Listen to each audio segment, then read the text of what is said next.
Pilipinas at sa buong mundo. Ngayon ay isang 20 araw ng Enero 2025. Dahil ngayon dito sa studio, ako po si Daniela Marque A. Jimenez mula sa Grade 2 SSES News. Nagbabagang balita ngayon sa California. Wildfire, patuloy pa din ang pag-apoy.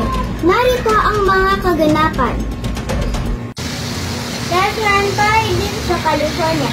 Nag-umpisa ang sunog ng ika-7 araw ng Enero 2025. At hanggang ngayon ay patuloy pa rin ang pagkilos ng mga otoridad upang makontrol ang mga wildfire.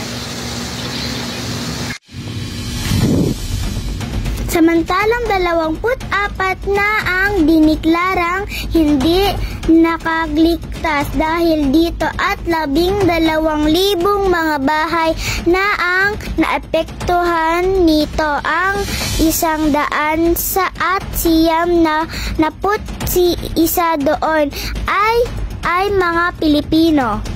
Sa ngayon ay wala pang eksaktong dahilan ng pinagmulan ng sunog, ngunit sinisisi ang panahon ngayon dahil sa malakas na hangin, sanhi ng mabilis na magpagkalat ng apoy. Ito ang balita dito sa California, US. Balik dyan sa studio. Samantala, mga presyo ng bilihin sa palengke ay nagtaas na.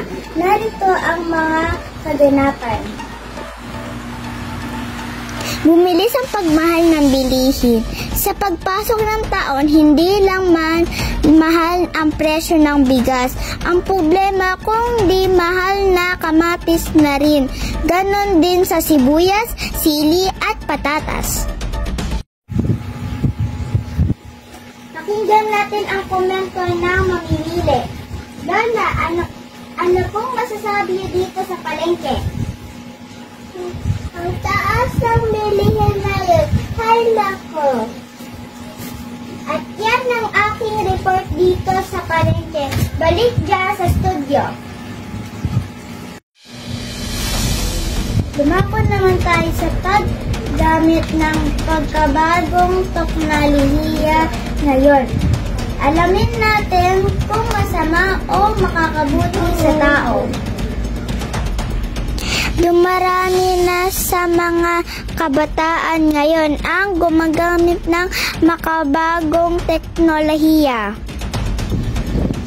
Madalas sila ay naglalaro ng Roblox at nanonood sa YouTube.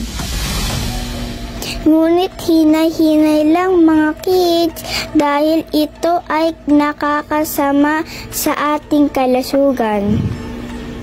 Posibleng lumabo ang ating paningin dahil dito. Kaya kailangan natin kumain ng gulay at uminom ng gatas, matulog sa tamang oras at mag-aral ng mabuti. At yan ang mga balita ang aking tinutukan at inihatid sa inyo. Naging masaya, positibo, para sa magandang buhay. Muli, ako po si Daniela Marque A. Jimenez mula sa Grade 2 SSES News.